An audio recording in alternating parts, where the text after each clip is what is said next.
Good morning, church. I know when you see JP walk up, you're like, all right, we're going to get out early. So don't worry. We'll get out a little early. If you're visiting with us, we're glad that you're here. You're our honored guest. I do want to highlight a couple of things. If you haven't yet got a bulletin, I encourage you to pick one up on your way out. It's got a load of good information. The thing I want to highlight is our upcoming Fall Festival and Trunk or Treat.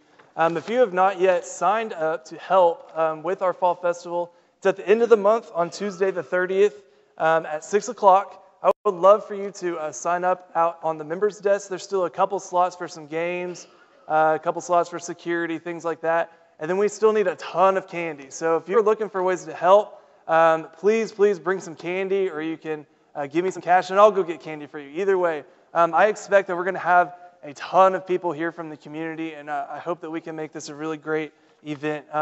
If you're not helping, you still want to attend, please invite your neighbors, your friends, and your family. It starts at 6 o'clock. It should be done by the time the sun goes down, by about 7:30.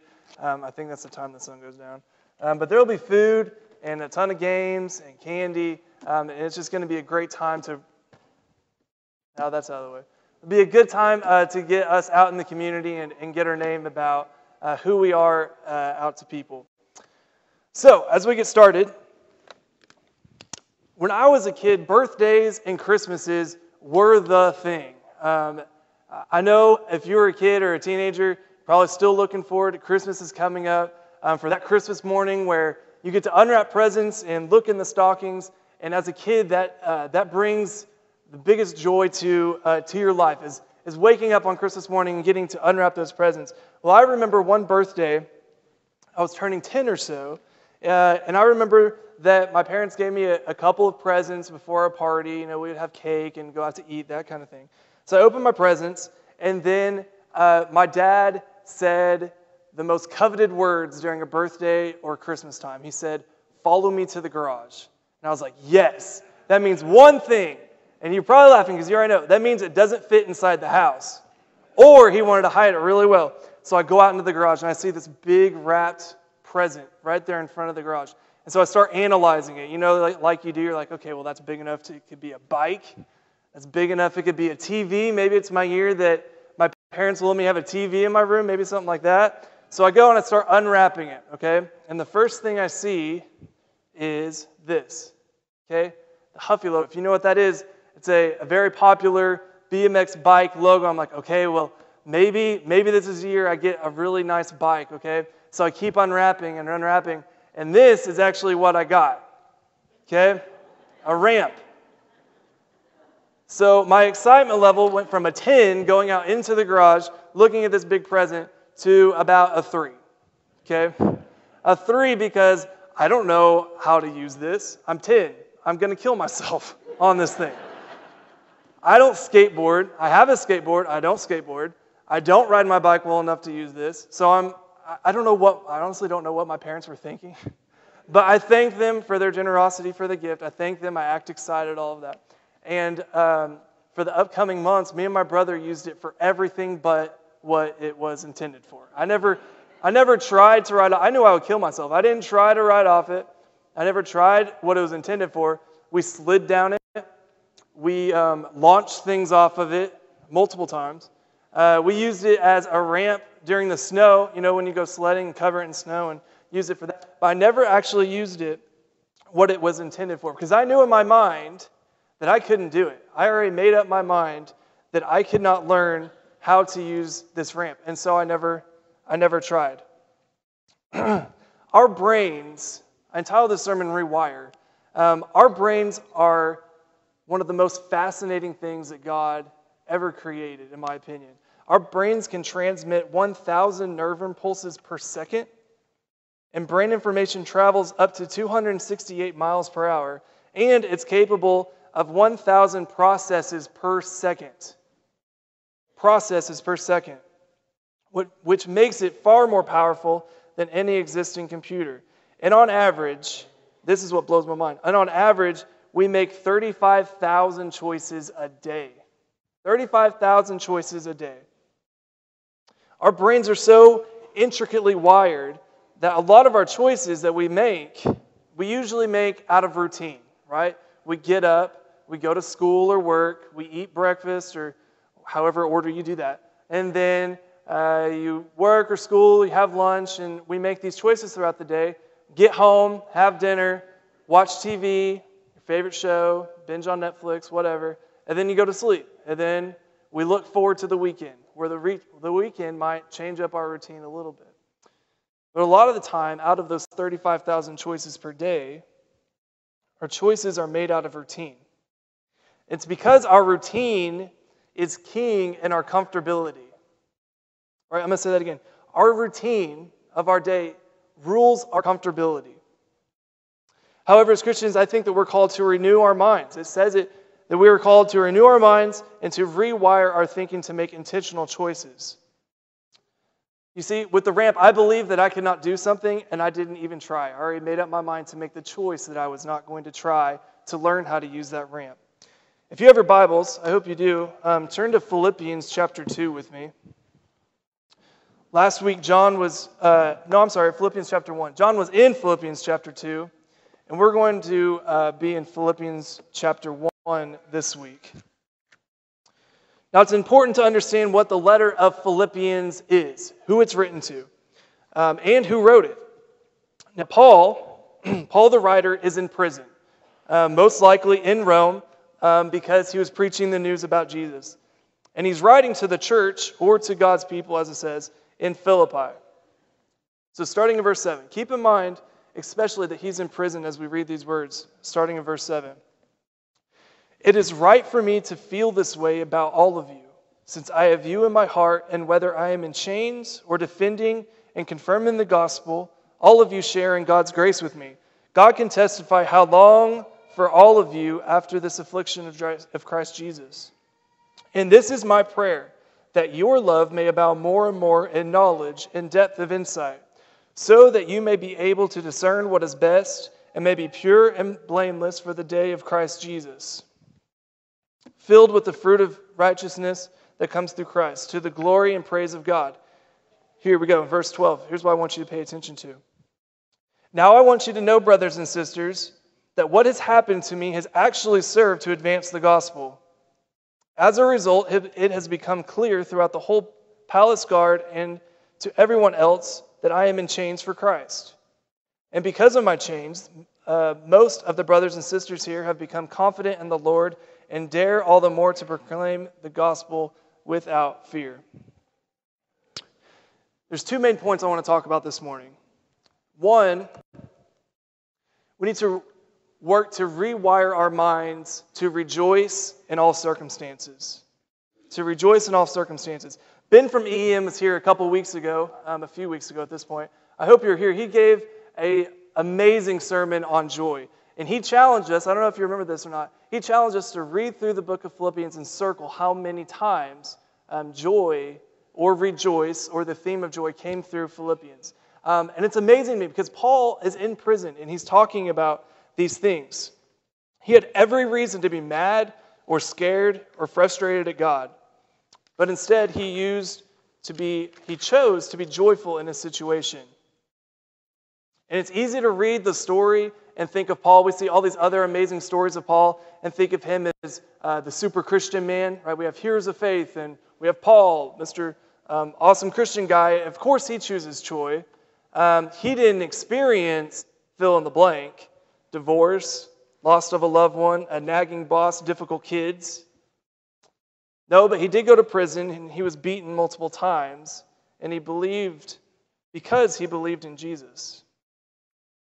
So as Christians, we need to train ourselves to look for God's goodness in every situation. If you were to start to look for God's goodness in the face of trial or in the routine of life, you will find joy. And notice that I said train, because it is not natural. We don't naturally find joy in all circumstances. Culture doesn't naturally find joy in all circumstances. The natural thing when something happens is to get down on ourselves or to think negatively or to judge. But when we train ourselves, it takes a constant practice, a constant reminder about what we're supposed to be doing. And I believe that this happens 10 seconds at a time. If you were to do this 10 seconds at a time, I'm going to choose how to react in a situation, right? I'm going to choose how to respond to my kid. How do I interact with someone difficult? How do I handle bad news? All of these are choices that we can start to make to rewire our minds. And it's not easy, and it will not change the situation, but it will change our perspective.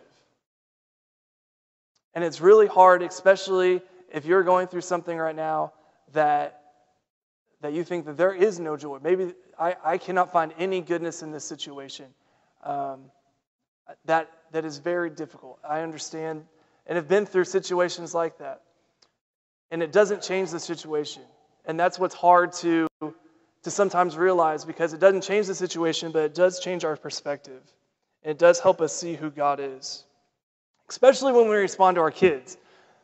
Okay, so when I agreed to preach this morning, Perry's out. He was out this last week, and he's out this week. He'll be back next Sunday.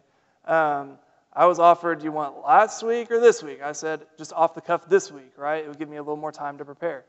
So, not realizing that my wife is working in Tulsa, which means I had my child by myself last night, up late, alarm went off late, getting ready for church, trying to rush here, set up the youth room for class, and then managing her in the pew when she wants to color or mess around or do something else, and then she has to go to the bathroom before church, of course. Why couldn't we go after class? We had to go right before church started, so we're late coming into church, right? And then go to Bible hour, and then come back, and then I have about 1.5 minutes to prepare my mind for this, right? How do I choose to react to my kid? But guess who is wiring Lily's mind? Guess who is wiring your kid's mind? Who is modeling the behavior for them? And unfortunately, I saw the negative side of this play out a couple of weeks ago. I was at a football game, and the ref, it was a very one-sided game the whole first quarter, okay? And it got to the point where there was not a single call for the team that we were rooting for. And there was an obvious blatant call that this ref missed, and he didn't throw a flag. And so the whole crowd just went wild, right? I mean, as you do at football games. Everyone's just, oh, I can't believe it, all this stuff. But there's this one dad about 2 rows in front of me that would not let up. And I was like, oh, man. And but for a solid period of time, he would not let up on this ref and kept going and going and going. And it got finally to the point of time where the crowd quieted down and it's just this guy standing up. You're like, oh, this is awkward. And so his wife's finally going, hey, like, come on, nudging him to the point where it's like she had to turn to him and say, stop. And it was just interesting to see, because I was already thinking about some of the thoughts I had for today, and their kid, their 9-year-old kid, was just sitting right in between them. I was like, man, think about how we're wiring our children, and sometimes the choices we make and how they see that. Lily is now 3, and she's to the age where she will repeat back everything you say, right? Maybe you have a kid or a grandkid about that age, and they'll do that. And it usually pops up at the time that you don't want it to happen, right? In the car or at another time. And it definitely shapes how you think. And we are rewiring. I mean, we are wiring our kids' brains. How do we want our kids to act? We need to model for them the kind of attitude and lives that we want for them to have. And that should be like Christ. And this is nothing new. In Deuteronomy 6, you don't have to turn there, I'll read it to you. In Deuteronomy 6, the people had the very same thing. Verse 4 through 8 says, Hear, O Israel, the Lord our God, the Lord is one. Love the Lord your God with all your heart, with all your soul, and with all your strength. These commandments I give to you today are to be on your hearts. Impress them on your children. Talk about them when you sit at home and when you walk along the road, when you lie down and when you get up. Tie them as symbols on your hands and bind them on your foreheads. Write them on the door frames of your homes and on your gates. See, the Israelite people were to model these things for their children. They were to think on these things all the time, to impress on these on their children, to help wire their brains to be spirit-minded. Not as a mind control thing, but as an example of faith that would eventually, they would have to choose to be their own. You know, in youth group, we've been talking about this the last few weeks as well. I've told them flat out what my goal and what the church's goal is for them. I think sometimes we try to keep it a secret, and I'm just like, no, here it is. Our goal for our youth group, by the time they enter sixth grade, and by the time they graduate, is that they will develop a faith of their own. And that is my goal for them, and that they will grow, but it has to be their own. It can't be a faith that is forced upon them. It can't be a faith that is their parents. It has to be a faith that is chosen. It's not mind control. It's helping modeling a godly example for our kids. Excuse me. So we rejoice regardless of circumstances. And number 2, I'm going to choose to believe what God says is true. Okay, I'm going to choose to believe who God says He is true. I'm going to choose to believe what God says is going to happen is true. And I'm going to speak it, and I'm going to write it, and I'm going to believe it until I die. Why?